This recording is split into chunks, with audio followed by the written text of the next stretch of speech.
ان کے ہر بادشاہ کو نجاشی کہتے ہیں، لیکن نام ان کا تھا اسحمہ۔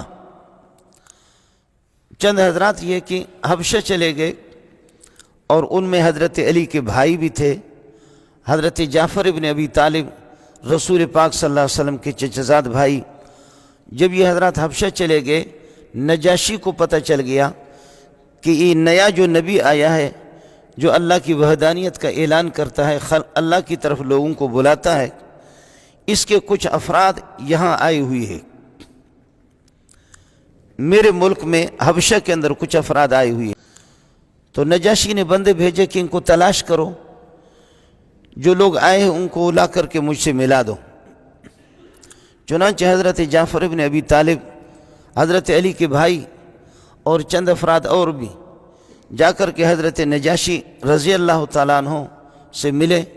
نجاشی نے نبی کو دیکھا نہیں، لیکن نبی نے اس کو وہ مقام دیا جو صحابہ کا مقام دیا، اس لیے سب کہو رضی اللہ تعالیٰ عنہ۔ حضرت نجاشی سے جا کر کے جب یہ ملے، نجاشی چونکہ عیسائی تھا، نصرانی تھا، تو حضرت نجاشی نے کہا کہ آپ کون لوگ ہیں، اور وہ جو نیا نبی آیا ہے اس کا مدعا کیا ہے، اس کی دعوت کیا ہے، اور اس کا پروگرام کیا ہے، وہ کیا چاہتا ہے اور کن باتوں کی دعوت دیتا ہے آپ کو۔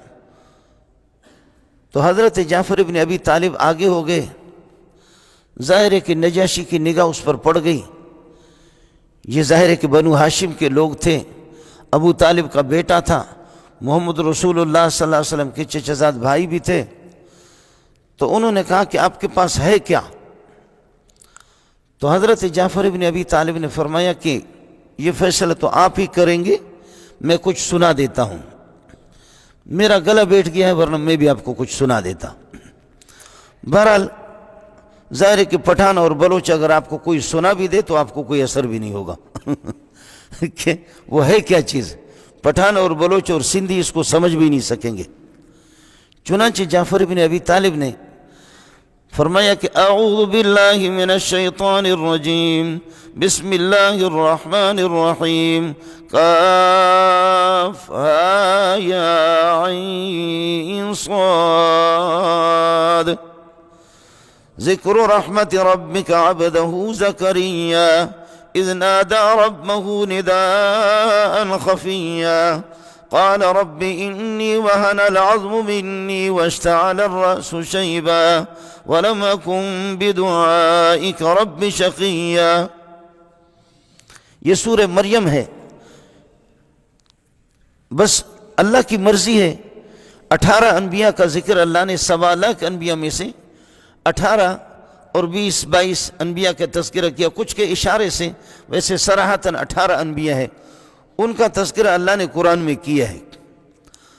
اور اللہ پاک نے بعض غیر انبیاء کا تذکرہ کیا، جیسے کہ حضرت زید ہے، زید کا کھل کر کے صاف نام لیا جو نبی پاک صلی اللہ علیہ وسلم کا متبنہ تھا، زید کا بھی نام اللہ نے لیا ہے۔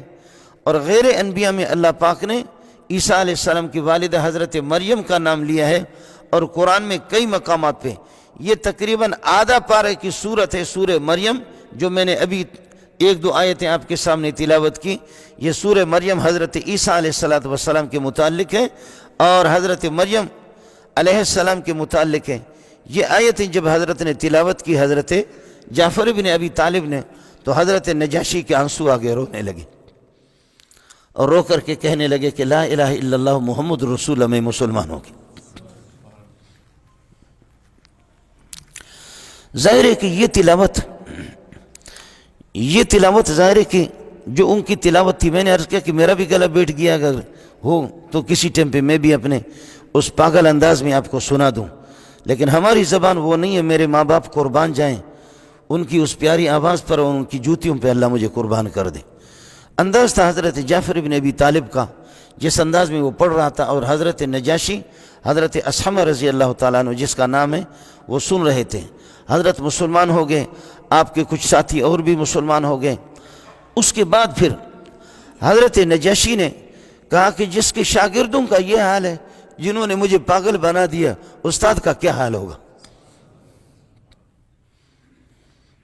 شاگرد ایسے خوبصورت، ایسے پیارے، ان کی ایسی پیاری آوازیں، اور شاگرد جب ایسے قرآن پڑھ رہے ہیں یہ کیا کلام ہے؟ اس موقع پر حضرت نجاشی نے کہا ما اشبہ بما انزل علی سیدنا عیسیٰ علیہ السلام، یہ جو قرآن تم سنا رہے ہو، اس نے تو قرآن دیکھا نہیں تھا، کہنے لگے کہ یہ قرآن جو آپ سنا رہے ہیں یہ کیسے پیارا کلام ہے